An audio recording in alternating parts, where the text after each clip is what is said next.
So hello everyone, once again welcome to all of you. So हम आज बात करने जा रहे हैं एक बहुत इंपॉर्टेंट टॉपिक के बारे में जिसका नाम है पेप्टिक अल्सर। तो हम इसमें बात करेंगे सबसे पहले कि पेप्टिक अल्सर होता क्या है, उसके बाद टाइप्स, कॉजेज और साइन और सिम्टम्स एंड डायग्नोस्टिक इवैल्यूएशन, और लास्ट में हम मैनेजमेंट के बारे में बात करेंगे। तो सबसे पहले हमें जानना होगा कि पेप्टिक अल्सर होता क्या है, कि क्या मतलब होता है पेप्टिक अल्सर का। तो सबसे पहले हम जानते हैं कि पेप्टिक मतलब होता है डाइजेशन से रिलेटेड, कोई चीज़ डाइजेशन के रिलेटेड जो होता है उसे पेप्टिक कहा जाता है। अल्सर क्या होता है? अल्सर मतलब वाउंड और सोरनेस, कोई घाव या सोरनेस जब हो जाता है, जो हो जाता है उसी को अल्सर कहा जाता है। सिंपल भाषा में हम कहें कि अगर हमारे डाइजेशन, हमारे पेट के अंदर कोई घाव या सोरनेस हो जाता है, उसे ही पेप्टिक अल्सर कहते हैं। उसकी डिफिनेशन क्या होती है? It is an ulceration of stomach और duodenal mucosa caused by excess of gastric juice. इसे हम सिंपल भाषा में कह सकते हैं कि peptic ulcer are open so that develop in the stomach and upper portion of a small intestine. Simple भाषा में कहें, जब हमारे पेट के अंदर या हमारे स्मॉल इंटेस्टाइन के ऊपर सोरनेस हो जाए या वाउंड हो जाए हल्का छोटा छोटा, उसी को ही पेप्टिक अल्सर कहते हैं। अब हम इसके टाइप्स के बारे में बात करते हैं। So generally there are two types of peptic ulcer. ज़्यादातर पेप्टिक अल्सर दो प्रकार के होते हैं। सबसे पहला होता है गैस्ट्रिक अल्सर और दूसरा होता है डुओडेनल अल्सर। सो गैस्ट्रिक अल्सर किसे कहते हैं? तो gastric ulcer occur on the inside of stomach. Gastric ulcer जो है वो पेट के अंदर होता है।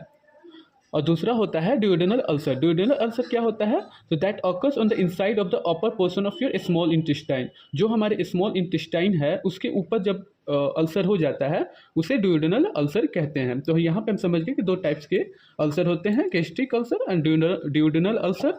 गैस्ट्रिक अल्सर बेसिकली स्टमक के ऊपर होता है, ये स्टमक में होता है, और ड्यूओडेनल अल्सर जो है स्मॉल इंटेस्टाइन के ऊपर होता है। अब हम इसके कॉजेज़ के बारे में बात करने जा रहे हैं कि किस कारण से किसी को होता है, क्यों लोग इससे सफ़र करते हैं। तो इसके बहुत से रीज़न होते हैं। सबसे पहले होता है reason increase production of HCl। हम जानते हैं हमारे स्टमक में HCl रिलीज होता है, प्रोडक्शन होती है, जिसकी वजह से खाना का डाइजेशन होता है।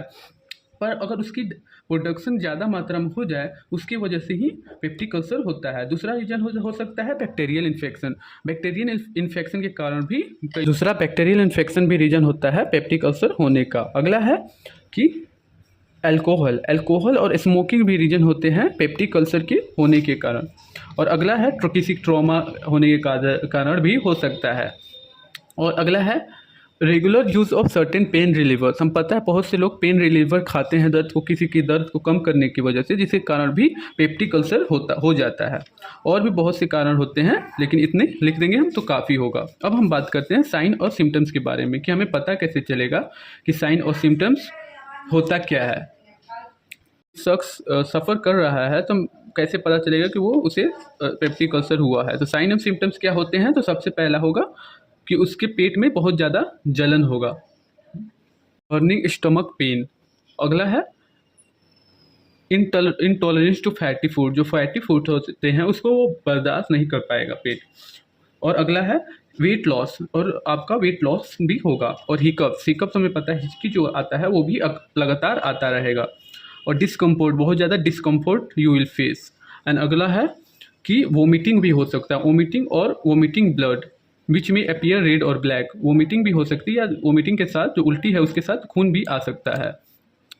फीलिंग फेंट, लगेगा कि बेहोश होने वाले भी लगेगा कि गिर जाएंगे, चक्कर आएगा, ये सब भी होगा। और भी बहुत से रीजन हैं एंड सो ऑन। अब हम बात करने जा रहे हैं डायग्नोस्टिक इवैल्यूएशन की। अगर किसी को साइन और सिम्टम्स पता चले कि मेरे में अंदर है ये सब साइन सिम्टम्स, तो उसको करना क्या चाहिए?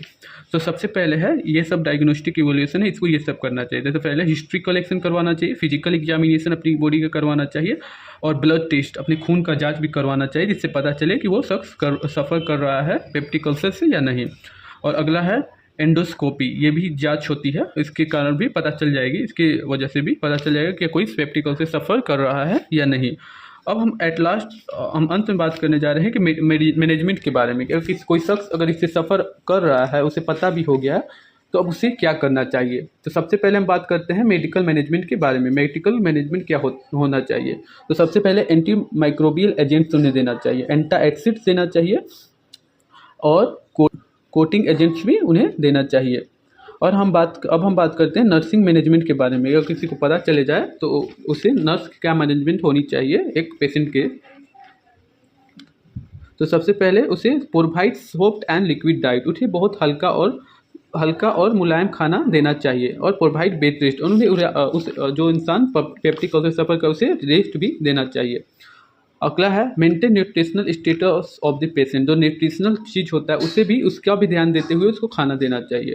Provide small and frequent meals, और जो खाना है उसे लगातार देना चाहिए हर थोड़ी देर पे और थोड़ी थोड़ी मात्रा में। And report if any complication arise, अगर उससे ज़्यादा कोई प्रॉब्लम और ज़्यादा बढ़ जाती है तो उसे भी रिपोर्ट करनी चाहिए। सो ये सब नर्सिंग मैनेजमेंट थे। सो हम I hope you all will understand this topic. So that's all for today. Thank you for listening me.